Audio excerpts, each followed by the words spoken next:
Hello everyone, welcome to our channel. ఈరోజు కథ నా హిట్లర్ మొగుడు. సామాన్య, విజయ్ ఇద్దరూ ఇంటికి చేరుతారు. ఇంటి ముందు కొంచెం జనాభా ఎక్కువగా ఉంటారు. ఆయన నమ్మిన బంటుగా ఉన్న అనుచరులు అందరూ ఉంటారు.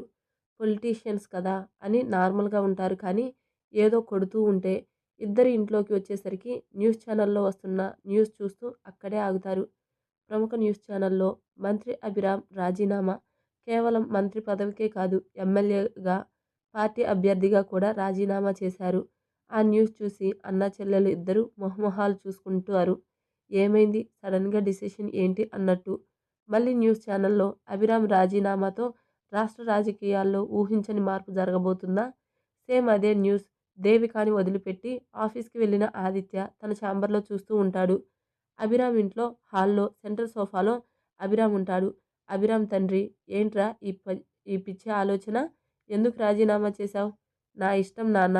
ఆ పార్టీ వాళ్ళు ఇప్పటికే చాలానే చేశారు, నాతో చేయించారు. ఇంకా చాలు. నేను ఏదో అనుకుని ఇటు వచ్చా, కానీ ఇక్కడ మరొకటి జరుగుతుంది. ఏంట్రా నువ్వు అనుకునేది? నీకోసం నేను రాజకీయ సన్యాసం తీసుకొని నా హోదా నీకు కట్టబెడితే నువ్వేం చేశావు? అయినా నీ రాజకీయాలకు కారణం ఆ మహాతల్లినే కదా. అప్పుడు దాని తల్లి వల్ల పోటీ చేశావు, అవకాశం వదులుకున్నప్పుడు. ఇప్పుడు నీ పదవి అని సామాన్య తల్లిని తనని అంటూ ఉంటారు. ఆ మాటకి గుమ్మంలో ఉన్న సామాన్య స్తంభించిపోతుంది. ఆ మాటలు తన గురించి, తన తల్ల గురించి అని అర్థమైంది. కానీ తన కోసం ఆయన రాజీనామా అర్థం కాక అక్కడే ఆగిపోతుంది. నాన్న, మధ్యలో నా కూతుర్ని ఎందుకు తీసుకుని వస్తావు? తనెందుకు కారణం? ఇది నా నిర్ణయం. ఏంట్రా నీ నిర్ణయం? ఆ భూషణ్ని నీ ప్రతిపక్ష వాళ్ళతో కలిసి దాన్ని చంపాలి అనుకున్నాడు. శుభ్రంగా చంపినా పోయేది దరిద్రం. విజయ్కి కోపం వస్తుంది. అభిరామ్ గట్టిగా: నాన్న, మాటలు జాగ్రత్త. అది నా కూతురు. నా కూతురికి హాని తలపెట్టాలి అనుకుంటే ఎవరిని వదలను అని తండ్రిగా గట్టిగా చెబుతుంటే జమున, జానకి అండ్ తన నాయనమ్మ గుమ్మంలో ఉన్న సామాన్యాన్ని చూసి, జమున: ఏమ్మా మహాతల్లి, వచ్చావా? రా. నీ వల్ల ఎప్పుడూ ప్రశాంతత లేదు మాకు. చీచి, దరిద్రం. జమున, ఇంకొక మాట మాట్లాడితే ఏం చేస్తానో కూడా తెలీదు. పో లోపలికి అని అరిచేసరికి నలుగురు కొంచెం తగ్గి సామాన్యాన్ని కోపంగా చూస్తూ వాళ్ళ గదిలోకి వెళ్తారు. విజయ్ అభిరామ్ దగ్గరికి వెళ్తాడు. అభిరామ్ సోఫాలో కూర్చొని తల వెనక్కి వాల్చేసి కళ్ళు మూసుకుంటే విజయ్ ఆయన పక్కన చైర్లో కూర్చుంటాడు. సామాన్య అలానే నిలబడి ఉంటుంది. తన్ని చంపాలి అనుకోవడం, ఇంట్లో వాళ్ళు తన వల్ల అభిరామ్ పదవిని వదిలేస్తే తన్ని తనని లేని తల్లిని నానా మాటలు అంటుంటే తట్టుకోలేకపోతుంది. కళ్ళల్లో నీళ్లు కూడా నిండుకుంటాయి. మూర్తి: చెప్పండి అయ్యా, న్యూస్ ఛానల్ వాళ్ళని రమ్మను. సరే అయ్యా అని పక్కకు వెళ్తాడు. అభిరామ్ కళ్ళు తెరిచి గుమ్మంలో నిలబడిపోయిన కూతుర్ని చూసి, కళ్ళల్లో దాచుకున్న నీళ్ళని చూసి ఆయన కళ్ళు గట్టిగా మూసుకొని: ఏంటి తల్లి అక్కడే ఆగావు? లోపలికి వెళ్ళమ్మా. తండ్రి పిలుపుకి ఆ అని ఆ క్షణం ఆగకుండా అక్కడి నుంచి తన రూమ్కి వెళ్ళిపోతుంది. హాల్లో విజయ్, అభిరామ్ మాత్రమే ఉంటారు. ఏంటి నాన్న ఈ సడన్ డెసిషన్? కొన్నిసార్లు తీసుకోవాలి విజయ్. ఇప్పుడు ఏం చేస్తున్నారు మరి? నేనే కొత్త పార్టీ పెట్టబోతున్నా. కొత్త పార్టీనా? హా, ఏ, నువ్వు నీ సొంత బిజినెస్ పెడితే నీ బాబు కొత్త పార్టీ పెట్టకూడదా అని ఒక సైడ్ స్మైల్ ఇస్తే, నాన్న అలా కాదు, ఈ సడన్ డిసిషన్ ఏంటి అనేది అంతే. హా, నేను మీ తాత వారసత్వంగానే ఈ పార్టీలోకి వచ్చా. ఎన్ని రోజులు వాళ్ళు చెప్పినట్లే ఆడి నేను ఇంకొక ఆలోచన లేకుండా ఉన్నాను. కానీ ఇప్పుడు వాళ్ళు చాలా తప్పులు చేశారు. అది నా దాకా వస్తే కానీ అర్థం కాలేదు. ఏంటి నాన్న మీరంటున్నది? అయినా మన సామాన్యాన్ని చంపడం ఏంటి? ఏం అర్థం కావడం లేదు. అవును, అందుకు కారణం మనం తీసుకున్న డెసిషన్ విజయ్. ఏంటి నాన్న? మనం సామాన్య పెళ్లి గురించి అనుకున్నాం కదా, అదే ఇప్పుడు ఇక్కడి దాకా తీసుకొని వచ్చింది. అర్థం కాలేదు. భూషణ్ తెలుసు కదా, వాడికి వీళ్ళ మీద పీకల దాకా పగుంది. ఆ పగతోనే అలా చేశాడు. అంతేకాదు, నేను ఒకసారి పార్టీ కోసం చిన్న బెదిరింపుగా చెబితే వాడు నా పేరు వాడి ఆదిత్యాన్ని చంపడానికి మనుషుల్ని పంపాడు. ఏంటి నాన్న మీరనేది? అంటే ఇప్పుడు ఆదిత్య మీ మీద కూడా? హా, మరి ఎందుకు? సామాన్యకి ఇందులో ఎటువంటి సంబంధం లేదు కదా. సామాన్య పెళ్లి గురించి అరుణ్ని కలిశాన్రా మొన్న. అప్పుడు నాకు తెలిసింది ఆ భూషణ్ చేసిన పని. అండ్ మనం వాళ్ళతో సామాన్య ద్వారా సంబంధం కలుపుకోవాలి అనుకుంటున్నామని అతన్ని చంపాలని చూశాడు అని నిన్న. ఆ విషయం ఆ పార్టీ పెద్దలకు కూడా తెలుసు. నేనే వాళ్ళకి లేకపోతే లాస్ అని సామాన్యాన్ని చంపాలి అనుకున్నారు. అందుకే ఆ పార్టీని వదిలేశా. అలాగే అభిరామ్ విజయ్తో నిన్న సామాన్య లారీకి అడ్డు వెళ్ళి పాపను కాపాడబోతుంటే గుద్దబోయిన లారీ నుంచి ఆదిత్య కాపాడిన విషయం మొత్తం విజయ్కి చెప్తాడు. మరి ఏం చేద్దాం నానా? అభిరామ్ ఆలోచనలో పడతాడు. చెప్తాను విజయ్, నువ్వు సామాన్య అని కొంచెం కనిపెట్టుకొని ఉండు. మరో వారంలో మన కొత్త పార్టీని మొదలు పెట్టబోతున్నాం. సరే, అప్పుడే వీటన్నిటికీ చెక్ పెట్టాలి. విజయ్కి ఆయన ఏం చేయబోతున్నది తెలియదు, కానీ ఏదో చేస్తారు అని అర్థమయ్యి సరే నాన్న అని తన రూమ్కి వెళ్ళిపోతాడు. అభిరామ్ ఆలోచనలలో ఉండగా మూర్తి వచ్చి, అయ్యా, మీడియా వాళ్ళు వచ్చారు. పద. ఇంటికి ముందు ఉండే ఆఫీస్లో మీడియా వాళ్ళు అంతా మైకులు పట్టుకొని ఆతృతగా ఉన్నారు. లైవ్ కూడా వేస్తున్నారు. రాజకీయ నేత అభిరామ్ గారు ఆయన మంత్రి పదవికి పార్టీ సభ్యత్వానికి రాజీనామా చేసిన తర్వాత మొదటిసారిగా మీడియా ముందుకు వస్తున్నారు అంటుండగా ఆయన మీడియా వాళ్ళు దగ్గరికి వస్తారు. సార్ సార్ అని మీడియా వాళ్ళు క్వశ్చన్స్ వేస్తూ ఉంటే ఆయన అందరినీ ఆగమని, నా రాజీనామా ఎవరి ప్రోద్బలంతో జరగలేదు.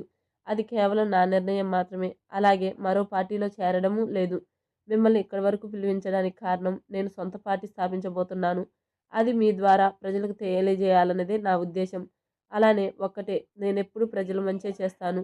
అందుకోసమే నా ఈ కొత్త నిర్ణయం. సెలవు అని వెళ్ళిపోతారు. ఈ మాట వింటున్న చక్రవర్తి ముందు ఉన్న పార్టీ వాళ్ళు మీటింగ్ రూమ్లో కూర్చొని, ఏం చేద్దామండి ఇప్పుడు? ఇటు మనల్ని కాదు అని పార్టీ పెడుతున్నాడు. అరుణ్ నుంచి మనకి సపోర్ట్ కూడా లేదు. ఇప్పుడు ఎలా? ఏంటి భయపడుతున్నారా? అభిరామ్ లేకపోతే ఏంటి? మీ నియోజకవర్గాల్లో మీరే గెలుస్తారు అని నమ్మకం లేదా అని అందరినీ సూటిగా చూస్తూ అడుగుతుంటే అందరిలో ఒక రకమైన తడబాటు. వాళ్ళందరినీ చూసి, అభిరామ్ పార్టీ పెడతాను అనే కదా, ఇంకా పెట్టలేదు కదా, ఒకవేళ పెట్టినా చూద్దాం మనల్ని దాటుకొని ఎలా ముందుకు వెళ్తాడో. అదే న్యూస్ చూస్తున్న ఆదిత్య, అరుణ్ గారు, మళ్ళీ కొత్త నాటకం మొదలు పెడుతున్నారు నాన్న. అన్నిసార్లు నాటకాలు ఉండవు ఆదిత్య, కొన్నిసార్లు నిజాలు కూడా ఉంటాయి. అభిరామ్ మనిషిగా మంచివాడే, ఒక రాజకీయ నాయకుడిగా కూడా. అది నీకు తెలుసు అనుకుంటా. తెలుసు డాడీ, ఆయన మంచివాడే. కానీ ఎప్పుడైతే మన కుటుంబం నాశనం కోరుకున్నారో ఆ రోజే ఆయన నా దృష్టిలో నెగిటివ్గా ముద్రపడిపోయింది. నీకు తెలియంది కాదు ఆదిత్య, ఒకసారి రింగులో దిగామంటే అందరితో పాటే వెళ్ళాలి. లేదంటే నిలదొక్కుకోవడం కష్టం. అందుకు తగ్గట్టుగా ఆడాల్సిందే కదా. ఇప్పుడు అభిరామ్ ఆ రింగులోనే ఆడుకుంటున్నట్టుగా రింగు తిప్పాలి అనుకుంటున్నాడు. చూద్దాం ఏం జరుగుతుందో అని అరుణ్ వెళ్ళిపోతే, ఎంత దారి మార్చినా ఎప్పుడో ఒకసారి మళ్ళీ ఆ దారిలోకే వెళ్లాల్సి వస్తుంది. తప్పదు కదా నాన్న. అలా ఆదిత్య, అరుణ్ ఇంటికి చేరుతారు. ఆఫీస్ విషయాలు అన్నీ వదిలేసి కొంచెంసేపు తండ్రి, చెల్లితో మాట్లాడి వాళ్ళ గదుల్లోకి వెళ్తే తను పడుకోవడానికి బెడ్ మీద వాలి కళ్ళు మూసుకుంటాడు. ఆ కళ్ళల్లో కంట్లో నీళ్లతో నిలబడిన సామాన్య మొహం మెదులుతుంది. ఏంటి తను కనిపిస్తుంది? చీచీ అనుకొని నిద్రపోవడానికి ట్రై చేస్తాడు. కానీ మళ్ళీ అదే రూపం. ఏంటి ఇలా టార్చర్ చేస్తుంది? దేవికానే కాకుండా నన్ను డిస్టర్బ్ చేస్తుందా అని ఇరిటేట్ అవుతూ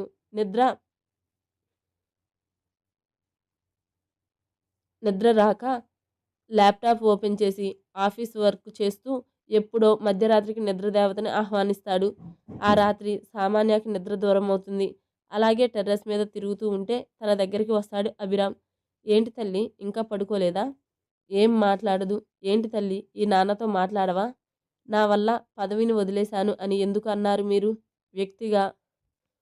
విరక్తిగా ఒక నవ్వు నవ్వి, నేను నీ వల్ల నీ కారణంగా అనలేదు అనుకుంటా.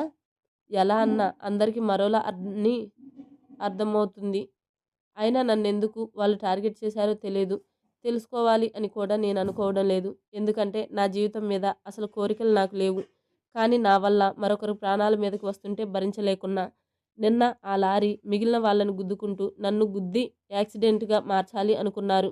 కానీ నా కోసం మిగిలిన వాళ్ళ ప్రాణాలు ఎందుకు బలి చేయడం అని ఏడుస్తూ అంటుంది. తల్లి, ఏడవకురా. చెప్పాను కదా, నా వృత్తిలో శత్రువులు ఎక్కువ అని. ఎంత శత్రువులు ఉంటే మటుకు వాళ్ళ ప్రాణాలైతే ఒకటి, పక్క వాళ్ళ ప్రాణాలైతే ఒకటా? సరే, నేను ఒకటి అడుగుతాను, చేస్తారా? నా కోసం పదవిని వదిలేశారు కదా, ఇప్పుడు నా కోసం ఈ రాజకీయాల్ని శాశ్వతంగా వదిలేస్తారా? చెప్పండి. అది జరగదు. అలానే నా వాళ్ళ మీద ఈగ కూడా వాళ్ళనివ్వను. అయితే నాకు ఏమైనా పట్టించుకోకండి. మీకు తెలుసో లేదో మీ భార్య పిల్లలు కూడా సుఖంగా ఉన్నది లేదు. ఎప్పుడు ఎవరు వచ్చి మీ మీద అటాక్ చేస్తారో అని భయంతో మీ భార్య మొక్కని దేవుడు లేడు. అదేనా మీరు అర్థం చేసుకుంటూనే మంచిది? నిజమే, మీరు ప్రజలకి మంచి చేస్తున్నారు. కానీ మీకు ఆ మంచికి బదులు చెడే తిరిగి వస్తుంది. అందుకని ఈ వృత్తిని వదలమంటావా తల్లి? ఒకప్పుడు ప్రజలకి మేలు చేయాలనే వచ్చాను. చేస్తున్నాను కూడా. కానీ అది నచ్చని వాళ్ళు ఈ కుటుంబాన్ని అడ్డపెట్టుకొని నాతో సమరానికి దిగారు. అందుకు నేను సమరానికి దిగాక తప్పలేదు. కానీ ఇంత చేసి కొన్నిటిని పోగొట్టుకొని కూడా అభివృద్ధి వదిలేస్తే అంతకన్నా కూలిపోవడం ఇంకోటి ఉండదు అంటుంటే ఆయనకి ఆ వృత్తి అంటే ఎంత ఇంపార్టెంటో, ఇష్టమో అని తెలిసి సామాన్య ఇది మీ కల కదా! దాన్ని వద్దు అనే రైట్ నాకు లేదు. కానీ నేనొకటి అడుగుతా చెయ్యండి. ఇక ముందైనా మిమ్మల్ని నమ్ముకున్న వాళ్ళకి ఉన్న భయాన్ని తీసేసి ఉంచండి. ఇంకా అదే నేను మీ నుంచి కోరుకునేది అని ఇంకా ఆయనతో ఏం మాట్లాడలేక తన రూమ్‌కి వెళ్తుంది. అభిరామ్ అక్కడే ఉండి ఆకాశంలోని చందమామను చూస్తూ ఉంటాడు. నెక్స్ట్ డే సామాన్యకి కిటికీలో నుంచి సూర్యుడి కిరణాలు మొహం మీద పడడంతో మెలకువ వస్తుంది. ముందు రోజు జరిగిన వాటికి నైట్ నిద్ర లేదు. నైట్ వరకు మెలకువతో ఉండడంతో లేటుగా లేస్తుంది. అండ్ తలంతా నొప్పి వస్తూ ఉంటుంది. అప్పటికే టైం 8 అవడంతో అలానే లేచి ఫ్రెష్ అయ్యి కాలేజీకి రెడీ అయ్యి కిందకి వస్తుంది. అప్పటికే అభిరామ్, విజయ్ బయటకు వెళ్ళిపోయి ఉంటారు. ఇంకా మిగిలిన వాళ్ళు ఎవరు కూడా తనను చూడరు. సామాన్యకి అర్థమైపోయింది అందరూ తన మీద కోపంగా ఉన్నారు అని. విరక్తిగా ఒక నవ్వు నవ్వుకొని కిచెన్లోకి వెళ్తుంది. కాఫీ పెట్టుకుందామని ఫ్రిడ్జ్లో పాల ప్యాకెట్ తీసుకొని పాలు కాచుకుంటూ ఉంటుంది. పక్కన కాఫీ పొడి వేసుకుంటూ ఉంటుంది సామాన్య. పక్కన స్టవ్ మీద బాండీలో ఉప్మా కలుపుతున్న పని అమ్మాయి కిచెన్లో ఉన్న జానకి తగిలి వెళ్తే ఆ పని అమ్మాయి చేయి తగిలి పక్కన గిన్నెలో ఉన్న పాల కప్పులో కాఫీ పొడి వేసుకుంటున్న అన్య చేతి మీద పడతాయి. అమ్మ అంటూ చెయ్యి విదిలించుకుంటూ ఉంటే కాలి బాగా మరిగిపోయేసరికి తెల్లగా ఉండి సామాన్య చెయ్యి ఎర్రగా మారుతుంది. అది చూసి జానకి నవ్వి హాల్లోకి వెళ్తుంది. తను పనమ్మాయి చూసి కంగారుగా అమ్మాయి గారు చూసుకోలేదండి క్షమించండి అని కంగారుగా అంటుంటే కొంచెం చూసుకో శారదా ఎందుకు తొందర అని మామూలుగానే చెప్పి ఒలికిన పాలను చూసి క్లీన్ చేయి ఇది ముందు మళ్ళీ చిన్నమ్మ చూస్తే కోప్పడుతుంది. సరే అమ్మ మీకు మళ్ళీ పెట్టి ఇవ్వనా? వద్దులే నీ పని నువ్వు చూసుకో అని కిచెన్లో నుంచి బయటికి వెళ్తుంది. చేయంతా కందిపోయి బొబ్బెక్కిపోయి ఉంటుంది. ఇంకా ఆ చేతితో తినే ఆలోచన లేక చేతికి బర్నర్ రాసి కాలేజీకి వెళ్తుంది. చిన్నమ్మ కాలేజీకేనా వెళ్తున్నావు అని చెప్పినా వినేవాళ్ళు ఎవరు ఉన్నారు? అందరినీ చూసి కాలేజీకి వెళ్తుంది ఆటోలో. వీటన్నిటినీ దిగులుతో వెళ్ళినా కాలేజీలో దేవిక పలకరింపుకి మనసుకు తేలిక పడితే నిన్న ఆదిత్య అన్న మాటలు గుర్తొచ్చి తనకి ఊరటనిచ్చే ఆ తోడు వదులుకోవడం ఇష్టం లేదు. కానీ తనకి థ్రెడ్ ఉంది.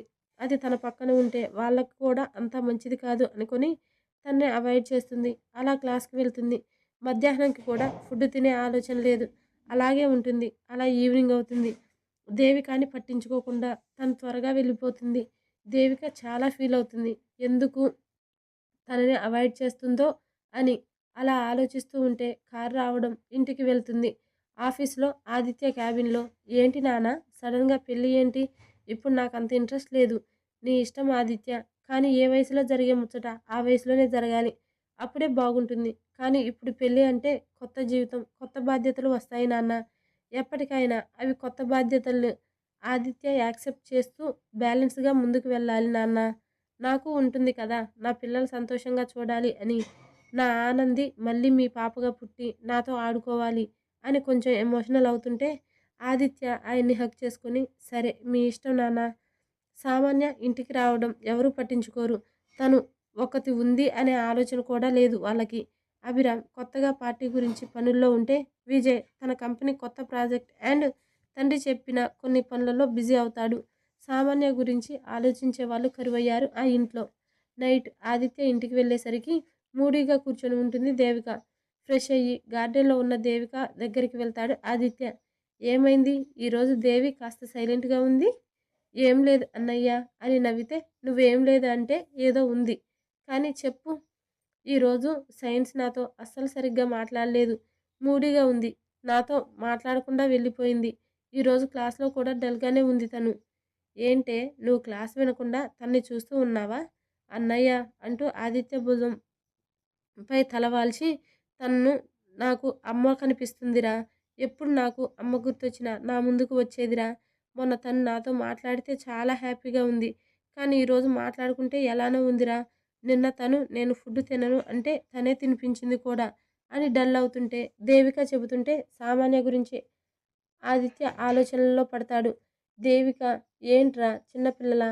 ఈరోజు కాకుంటే రేపు మాట్లాడుతుందేమో. డల్‌గా ఉంది అన్నావు కదా! తనకి ఏదైనా ప్రాబ్లమ్ ఉందేమో. అన్నిసార్లు మన వైపు నుంచే కాదు వాళ్ళ వైపు నుంచి కూడా ఆలోచించాలి.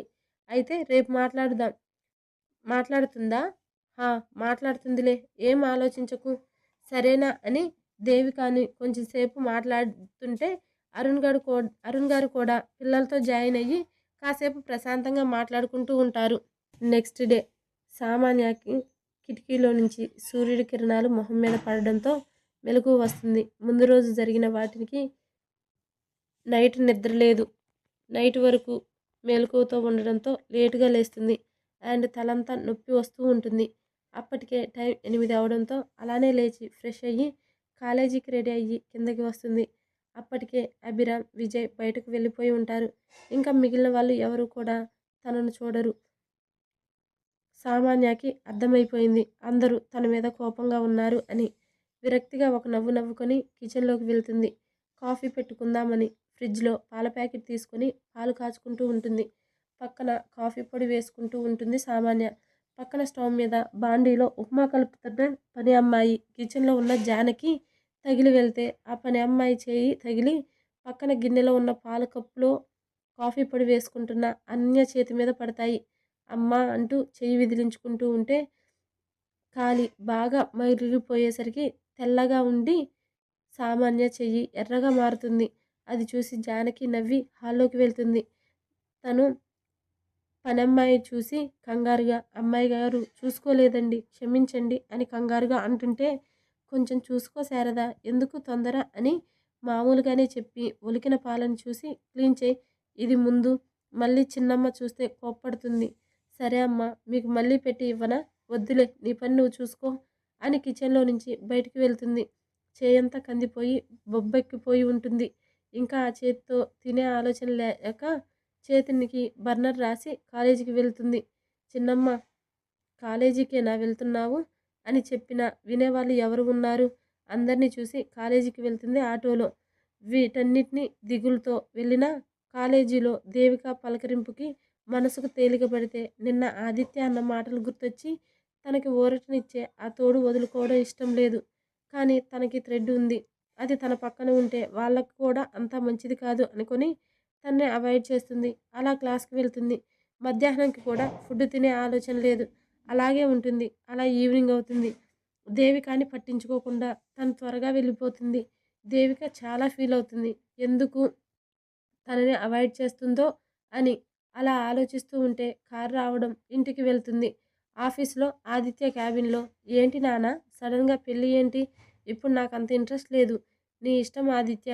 కానీ ఏ వయసులో జరిగే ముచ్చట ఆ వయసులోనే జరగాలి. అప్పుడే బాగుంటుంది. కానీ ఇప్పుడు పెళ్ళి అంటే కొత్త జీవితం, కొత్త బాధ్యతలు వస్తాయి నాన్న. ఎప్పటికైనా అవి కొత్త బాధ్యతలు. ఆదిత్య యాక్సెప్ట్ చేస్తూ బ్యాలెన్స్గా ముందుకు వెళ్ళాలి నాన్న. నాకు ఉంటుంది కదా నా పిల్లలు సంతోషంగా చూడాలి అని. నా ఆనంది మళ్ళీ మీ పాపగా పుట్టి నాతో ఆడుకోవాలి అని కొంచెం ఎమోషనల్ అవుతుంటే ఆదిత్య ఆయన్ని హగ్ చేసుకొని సరే మీ ఇష్టం నాన్న. సామాన్య ఇంటికి రావడం ఎవరూ పట్టించుకోరు. తను ఒకతి ఉంది అనే ఆలోచన కూడా లేదు వాళ్ళకి. అభిరామ్ కొత్తగా పార్టీ గురించి పనుల్లో ఉంటే విజయ్ తన కంపెనీ కొత్త ప్రాజెక్ట్ అండ్ తండ్రి చెప్పిన కొన్ని పనులలో బిజీ అవుతాడు. సామాన్య గురించి ఆలోచించే వాళ్ళు కరువయ్యారు ఆ ఇంట్లో. నైట్ ఆదిత్య ఇంటికి వెళ్ళేసరికి మూడీగా కూర్చొని ఉంటుంది దేవిక. ఫ్రెష్ అయ్యి గార్డెన్లో ఉన్న దేవిక దగ్గరికి వెళ్తాడు ఆదిత్య. ఏమైంది ఈరోజు దేవి కాస్త సైలెంట్గా ఉంది? ఏం లేదు అన్నయ్య అని నవ్వితే నువ్వేం లేదు అంటే ఏదో ఉంది కానీ చెప్పు. ఈరోజు సైన్స్ నాతో అస్సలు సరిగ్గా మాట్లాడలేదు. మూడీగా ఉంది. నాతో మాట్లాడకుండా వెళ్ళిపోయింది. ఈరోజు క్లాస్లో కూడా డల్గానే ఉంది తను. ఏంటే నువ్వు క్లాస్ వినకుండా తన్ని చూస్తూ ఉన్నావా అన్నయ్య అంటూ ఆదిత్య భుజం పై తలవాల్చి తన్ను నాకు అమ్మ కనిపిస్తుందిరా. ఎప్పుడు నాకు అమ్మ గుర్తొచ్చినా నా ముందుకు వచ్చేదిరా.